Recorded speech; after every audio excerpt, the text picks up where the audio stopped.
চুরি সুকুমার রায়।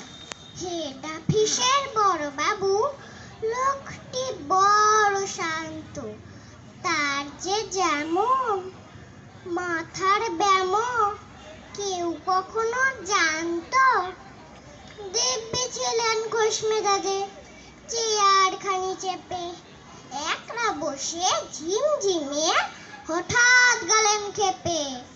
আঁতকে উঠে হাত পা ছুড়ে চোখটি করে গোল, হঠাৎ বলেন, গেলুম গেলুম আমায় ধরে তোল। তাই শুনে কেউ বদ্যি রাখে, কেউ বা হাঁকে পুলিশ, কেউ বা বলে কামড়ে দেবে সাবধানেতে তুলিস। ব্যস্ত সবাই এদিক ওদিক করছে ঘোরাঘুরি। বাবু হাঁকেন, ওরে আমার গোপ গিয়েছে চুরি।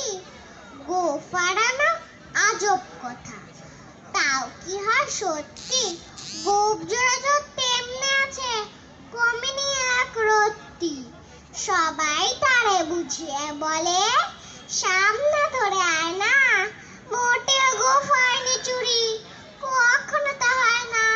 রেগে আগুন তেলে বেগুন তেড়ে পড়েন তিনি, কারো কথা ধার ধারি নেই, সব বেটাকেই চিনি। নোংরা ছাটা খ্যাংরা ঝাঁটা বিচ্ছিরার ময়লা, এমন গোপ তো রাখতো জানি শ্যাম বাবুদের গয়লা। এ গোপ যদি আমার বলিস, করবো তোদের জবাই। এই না বলে জরিমানা করলেন তিনি সবাই। ভীষণ রেগে ভীষণ খেয়ে দিলেন লিখে খাতায়, কাউকে বেশি লাই দিতে নেই, সবাই চড়ে মাথায়। অফিসের বাদরগুলো মাথায় খালি গোবর, গোপ জোড়া যে কোথায় গেল কেউ রাখে না খবর।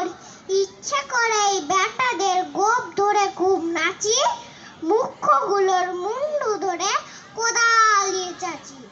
গোপকে বলে তোমার আমার, গোপ কি কারো কেনা?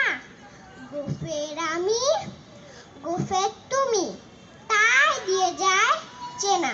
ধন্যবাদ।